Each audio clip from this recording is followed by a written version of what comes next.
quand on commençait à se rapprocher ainsi, je me suis posé la question un jour, si elle me posait aussi, je lui posais la question de savoir qu'est-ce qui est en train de nous arriver, qu'est-ce que je vais répondre. Je lui avais écrit un message en lui demandant mais qu'est-ce qui nous arrive. C'est vrai qu'il y a eu la conviction est venue, toute tranquillement, la paix et tout. Mais ce n'était pas rêve, vision, non, ça n'était pas du tout ça.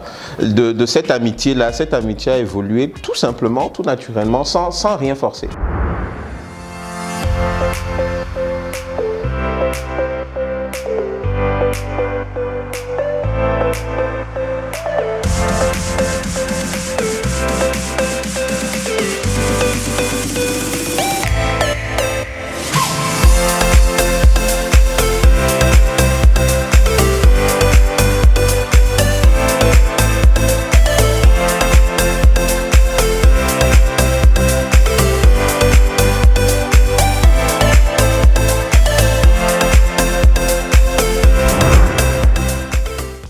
Bonjour, je suis Jean-Claude Bakpatina, je suis médecin de formation et manager. Je suis marié depuis 6 ans à peu près, donc depuis le 8 août 2015.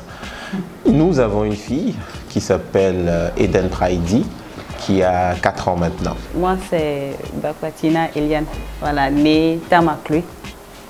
Je suis juriste, on est mariés depuis 2015, le 8 août 2015, voilà, et on a une fille qui s'appelle Eden Praidi et un autre qui est sur le point d'arriver, voilà.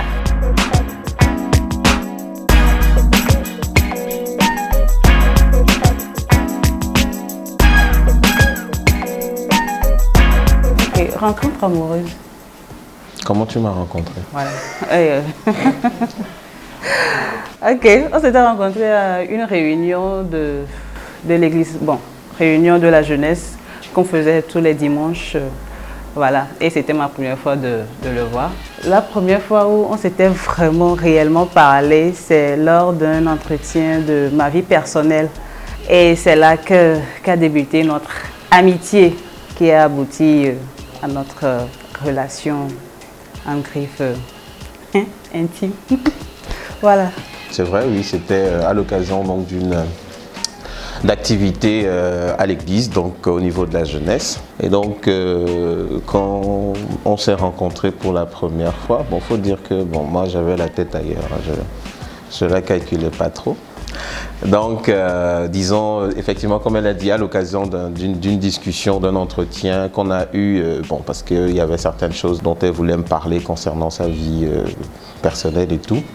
Donc comme j'étais un des responsables, donc on a discuté et puis bon, de fil en aiguille, on a sympathisé et on discutait beaucoup plus souvent. Bon, il faut dire que son côté taquin a un peu joué dans ce rapprochement-là. C'est une fille qui taquinait beaucoup, donc on rigolait quand même assez. Et voilà, c'était au décours donc d'une période qui avait été un peu difficile pour moi, donc bon, on rigolait, tout ça, ça a contribué à nous rapprocher, donc de fil en aiguille, participer aux activités de l'église. Bon, bien sûr, on s'y voyait assez souvent et on parlait d'autres choses aussi, hein, faut dire surtout ça. C'est beaucoup plus toutes les petites choses dont on parlait. On parlait cinéma, on parlait nourriture, ainsi de suite. Donc c'est tout ça qui a contribué à... Du mariage aussi. Bon, pas trop. Hein. Pas trop. Ok. Bon, on en parlait quand même, oui, c'est vrai, mais bon, pas trop. Mais tout ça a contribué donc à nourrir cette amitié-là et de fil en aiguille, le tissu s'est tissé. Et donc voilà, ça aboutit donc à une relation beaucoup plus intime, donc qui a fini par aboutir au mariage. Donc, ce petit rapprochement déjà au niveau de l'église, donc c'était un des conseils spirituels et tout. Et petit à petit, donc on a commencé par parler un peu plus d'autres choses.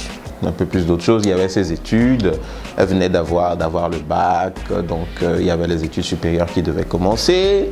On a commencé donc par parler un peu de tout ça, par se découvrir de petites je dirais, affections communes pour le cinéma de fiction, par exemple. Pour la cuisine, bon, moi, j'aime manger et elle cuisine très bien. Donc, vous comprenez en même temps, quoi. Voilà. Donc, ce sont donc ces petites choses-là qui ont contribué un peu à briser la glace. Et puis, c'est une fille qui est assez naturelle, très ouverte, et ça, tout le monde le lui connaît. Et donc, ce côté jovial et tout, donc, en tout cas, moi, m'a beaucoup aidé à pouvoir me rapprocher un peu plus d'elle. Ainsi de suite, donc, petit à petit, de fil en aiguille, donc, il y a cette amitié-là qui a grandi, qui était faite un peu de tous ces moments à parler de tout et rien.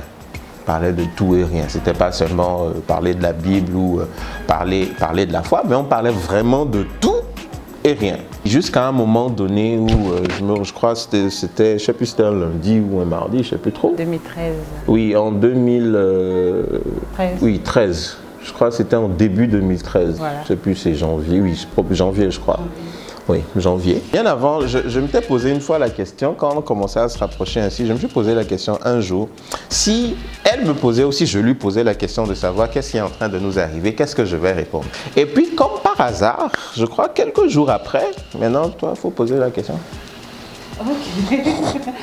Quelques jours après, je crois que c'était à la fin de l'étude biblique. Non, je crois que c'était une réunion j'avais une réunion d'un comité dans l'église. Voilà. Donc en rentrant à la maison, je lui avais écrit un message en lui demandant mais qu'est-ce qui nous arrive. Et c'est là qu'il m'a répondu, bon, c'est comme si on était en train de tomber amoureux, bien qu'il est en train de tomber amoureux. Et je lui ai dit que c'est la même chose qui se passe de mon côté, voilà. Et voilà. C'est ça, c'est comme ça que notre relation a débuté. Dieu a fait en sorte que en 2015, on avait fait nos fiançailles, c'était le 4 avril, c'est ça, non? Et le 8 août, on s'était mariés. Bien vrai qu'il n'y avait pas les moyens pour pouvoir faire tout ça, mais quand même Dieu a pourvu. C'était vraiment un défi pour nous, voilà. À partir donc de janvier 2013 que la relation a commencé. Et je me rappelle, je ne sais plus trop à quelle occasion, elle disait que dans 3 ans, on devait se marier. Ah, ok, d'accord. Oui, Ok. C'est Dieu qui m'avait dit, ok, d'accord. C'était, bon, je faisais une prière, voilà. Et c'est là que Dieu m'a dit que dans 3 ans, qu'on allait se marier. Bon, je lui avais dit ça, mais il n'avait pas pris ça au sérieux. Ouais. Et effectivement, 3 ans. 3 ans après.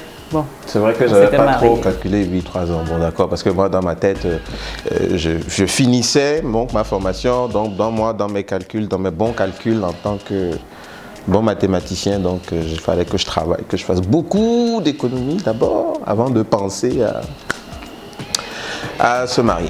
Donc ce n'est qu'après le mariage que je me suis rendu compte que ça faisait exactement 3 ans. 3 ans, bon, voilà. Comme quoi elles disent de bonnes choses de temps en temps, quoi. Donc, toujours. Non, juste pour taquiner. Voilà, donc c'est un peu comme ça que les choses se sont faites, tout simplement. Il faut dire qu'il n'y a pas eu... Bon, c'est vrai qu'il y a eu la conviction est venue, toute tranquillement, la paix et tout. Mais ce n'était pas rêve, vision, non. Ça n'était pas du tout ça. De cette amitié-là, cette amitié a évolué tout simplement, tout naturellement, sans rien forcer. Voilà. Sans rien forcer. Je me rappelle que j'avais dit au Seigneur que j'avais traversé un certain nombre de choses et je m'étais dit non, bon, j'ai plus envie de me mettre à 100% et puis après d'être déçu, blessé et tout ça. Donc je me suis dit, ok, on va laisser cette amitié prendre le temps d'avancer. Elle va avancer tout simplement. Et puis bon, là où ça devra conduire, eh bien que ça conduise. Bon, donc voilà jusqu'où ça a conduit aujourd'hui, quoi. Voilà. C'est ça.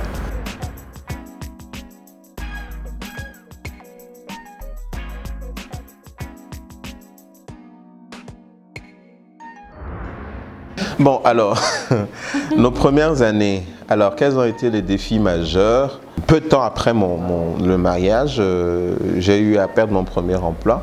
C'est vrai que ça a été une période un peu difficile parce qu'avec la perte de l'emploi, il y avait aussi en même temps, j'ai été gravement malade pendant plusieurs mois et au point où j'ai pratiquement frôlé la mort. Et ça a été une période quand même assez dure disons pour moi d'abord dans ma santé corporelle et en même temps, je ne vais pas dire dans mon élan spirituel, bon, parce que quelque part, je ne comprenais pas trop pourquoi tout ça arrivait justement à ce moment-là, parce que c'était pas du tout évident, c'était pas du tout évident. Mais elle a été là pour m'appuyer, m'épauler, parce que c'était une phase où franchement, spirituellement parlant, même c'était difficile pour moi même de prier, parce que j'avais tellement mal que c'est à peine même si les mots arrivaient à sortir de ma gorge, quoi. Donc ça a été une période vraiment, je dirais, très très dure, en tout cas pour moi, aussi loin que je m'en souvienne, et je m'en souviens toujours aujourd'hui comme si c'était hier. Il y avait les dépenses. C'est vrai que par la grâce de Dieu, on a toujours eu de quoi satisfaire à nos besoins, toujours. Toujours, on a toujours eu de quoi satisfaire à nos besoins. Et quand une porte semblait se fermer, ici il y a une autre qui s'ouvrait. Mais bon, le temps entre la fermeture et l'ouverture, parfois c'est pas toujours évident. Quand on regarde, on a envie de s'acheter ceci, on a envie de se faire tel ou tel plaisir et que ce n'est pas possible, c'est pas toujours gai. Je dirais que ce sont les défis, le défi majeur au tout début de ces années de mariage-là. C'est surtout ça. Après la période de sa maladie, il a eu un travail à Dapon, c'est ça, non? Et je crois que dans la période où il était tombé malade, ça m'avait rapproché de Dieu parce qu'il a fallu vraiment qu'on prie et qu'on s'accroche au Seigneur, vraiment. Parce que sans ça, on ne pouvait pas s'en sortir. Parce que déjà, sa maladie, partout où il va, bon, les médecins disent qu'ils n'ont jamais vu ça de leur vie. C'est ça notre victoire. Il y a la guérison et puis en même temps, il a trouvé un boulot à Dapon. Et puis, on s'est vraiment rapproché du Seigneur et on remercie le Seigneur pour ça.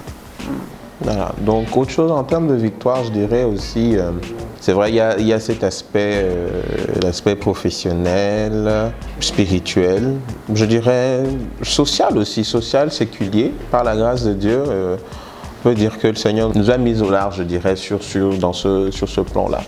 Donc, c'est vrai, il pourvoit toujours. Il pourvoit toujours. Et ça, on lui en est vraiment reconnaissant. Et plus on avance, plus on se rend compte que on a encore du chemin à faire. Mais de la même façon qu'il nous a conduit à chaque étape jusqu'à maintenant, on est convaincu qu'on va continuer par avancer, continuer par aller un peu plus loin. Un élément aussi intéressant qui, je dirais, a contribué à ces victoires, c'est que très tôt, dès qu'on s'est marié, le Seigneur m'a dit d'apprendre à écouter ma femme. Bon, avant, comme les Ivoiriens disent, dans mon avant, bon, j'aimais un peu faire le têtu et fonctionner avec mes principes et puis tout le monde me suit, quoi. Et donc, il m'a demandé d'apprendre à l'écouter. Et c'est vrai qu'en l'écoutant, parfois, ses conseils et tout, quand on les applique, ça a donné, je dirais pratiquement dans 99,5% des cas, ça a donné de bons résultats. Bon, les 0,5 là, c'est pour que tu ne sois pas trop fier. Donc, c'est un peu ça. Donc, défi, victoire, je dirais que c'est un peu ce cheminement-là sur la grâce que nous pouvons évoquer. C'est juste la grâce du Seigneur. Franchement, il n'y a aucun mérite pour dire que non, c'est parce qu'on a fait tel ou tel qu'on a pu en arriver à tel point. Non, absolument pas. Exactement. Absolument pas. Pour chaque chose, pour chaque événement, pour chaque objet même que vous pourriez aujourd'hui trouver chez nous à la maison, on peut vous donner un témoignage pour chacun, sans exception. Sans exception. Ça, c'est vrai. Donc, c'est juste cette grâce-là qui nous a permis de tenir donc, jusqu'ici, dans les bons comme dans les mauvais moments.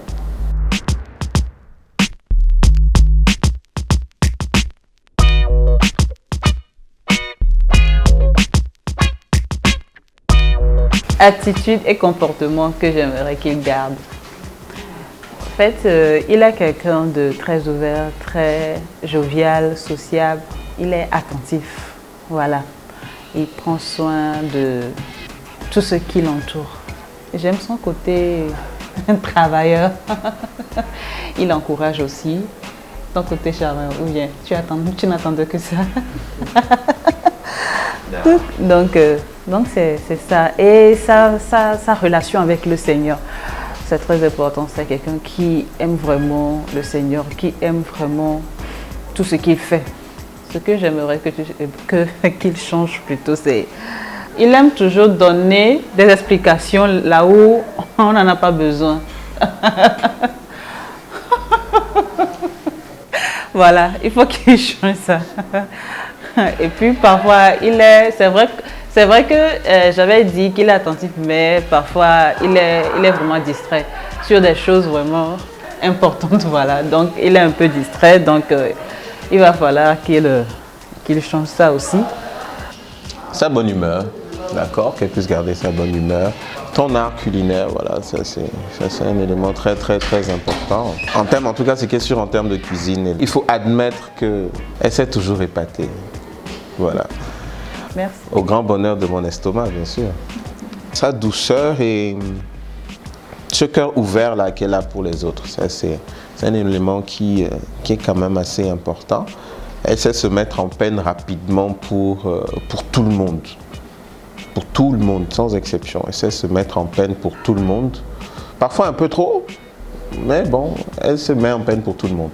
Et ça, c'est vraiment quelque chose de très bien, qui est tout à son honneur. Donc, conserver aussi cette intimité qu'elle a avec le Seigneur. Et ce qui est marrant, parfois, quand j'ai envie de demander certaines choses à Dieu, parfois je passe par elle. Je dis, Dieu, va demander au Seigneur. Va demander au Seigneur. Bon, j'ai l'impression que quand ça passe par elle, ça a tendance à aller beaucoup plus vite. Bon. Donc voilà, conserve donc cette intimité-là que tu as avec le Seigneur, c'est vraiment très important. Est-ce que j'aimerais que tu changes? Bon, parfois tu prends des airs trop sérieux, même à la maison, quoi. Tu fais peur. Oui, ça fait qu'il y a parfois je rentre avec l'envie de parler d'un sujet donné, mais dès que je vois son visage, c'est bon quoi, je dis non, prochainement. Et bon, ça fait même parfois même que j'oublie et après se fâche. Mais bon, c'est pas ma faute, hein, c'est ta faute à toi. Si ton visage parfois me repousse quand je rentre à la maison, il ne faut pas m'en vouloir. Donc, il y a ça. C'est vrai que je cherche à donner des explications, oui, d'accord. Mais toi, par contre, tu devrais parfois me laisser m'écouter avant de commencer à rebondir. Voilà. Je peux dire 100 mots pour tout un sujet. Elle va juste enlever un dedans et l'amplifier, le développer. Au début, ça peut être moi qui suis en train de lui faire un reproche, mais au final, ça me retombe dessus. Donc voilà, parfois laisse-moi terminer, comprendre toute la logique d'abord avant de réagir. Je sais que tu as envie de réagir, ça te démange déjà même. Voilà, c'est ça, voilà, c'est ça. Ça a commencé ça. Une qualité aussi qu'elle a, c'est qu'elle sait très bien gérer la maison. Gérer les dépenses, équilibrer, budget, cuisine et tout. En tout cas, c'est extraordinaire. C'est extraordinaire. Elle m'aide à faire beaucoup d'économies. Donc voilà. Donc voilà un peu en résumé ce que je pourrais dire sur ce que je veux qu'elle change, bon, ce que je veux qu'elle garde et ce que je veux qu'elle change. Voilà. Et puis elle ne me demande pas souvent beaucoup d'argent. Donc ça, tu peux garder ça aussi. Voilà. Ça, c'est un côté. Il faut garder ça comme ça. C'est bon.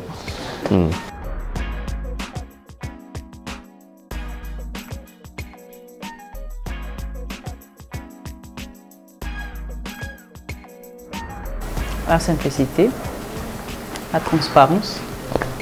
Moi, j'ajouterais la complicité. Moi, je voulais dire complicité et simplicité. C'est-à-dire, on aime être à l'aise, peu importe l'endroit où on est. C'est-à-dire que tel que vous nous voyez là maintenant, qu'on soit en public ou qu'on soit à la maison, c'est exactement la même chose. On se taquine de la même façon dehors comme à la maison.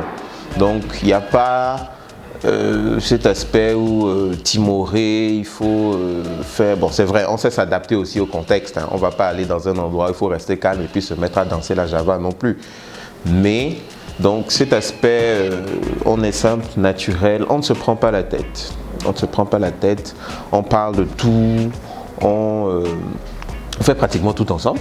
On peut rester là des heures à bavarder, à suivre film, à parler, rire, critiquer et tout. Et donc c'est tout ça qui contribue à souder, je dirais. Donc c'est un peu plus cet aspect tout et rien en même temps qui contribue à nous rendre plus soudés, à nous rendre plus forts.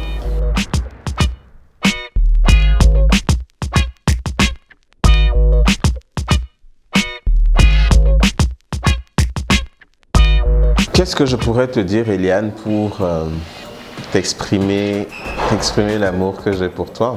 Je dirais juste que souvent les gens disent que la femme, c'est la moitié de l'homme ou bien ce genre de choses. Mais pour moi, tu n'es pas une moitié qui vient s'ajouter, mais tu es moi, tout simplement. Voilà. Et t'aimer, ça coule de source, tout simplement. Ça coule de source, c'est quelque chose qui vient sans effort, qui est venu le jour, je me rappelle la première fois où je te l'ai écrit, ça je l'avais écrit, que je t'aimais. Et ce jour-là, je t'ai dit que lorsque j'aurai à te le dire, c'est que rien ne m'arrêtera. Et donc aujourd'hui, on est peut-être à, je crois que c'était en 2013 que je te l'ai dit, on est maintenant à 7-8 ans en avant et c'est toujours la même énergie qui continue.